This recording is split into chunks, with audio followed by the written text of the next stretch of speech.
অবধি দেখুন। ভিডিও ভালো লাগলে অবশ্যই কমেন্টে লিখুন জয় জগন্নাথ এবং ভিডিওটিকে লাইক ও শেয়ার করতে ভুলবেন না। চ্যানেলটি অবশ্যই সাবস্ক্রাইব করে পাশের বেল আইকনটি ক্লিক করে রাখুন পরবর্তী ভিডিওর আপডেট পাওয়ার জন্য।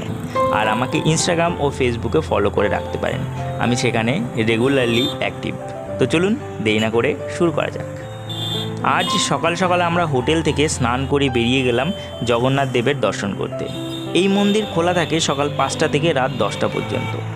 মহাপ্রসাদের সময় সকাল 11টা থেকে দুপুর 1টা পর্যন্ত এবং সাধারণ পুণ্যার্থীদের ভিড় উপচে পড়ে মন্দিরে সকাল সকাল। তাই আপনার টাইম ম্যানেজমেন্টটাও ঠিকঠাক মতো করবেন। এই মন্দিরে টোটাল 4টি দ্বার। সাধারণত পুণ্যার্থীরা পূর্ব দ্বারে সবথেকে বেশি ভিড় করে থাকেন। এছাড়াও আপনি প্রবেশ করতে পারবেন দক্ষিণ ও পশ্চিম দ্বার দিয়ে। আমরা পশ্চিম দ্বার দিয়ে প্রবেশ করেছিলাম। প্রতিটা গেটের পাশে আছে মোবাইল, শুজ, ব্যাগ রাখার জায়গা, কারণ এগুলি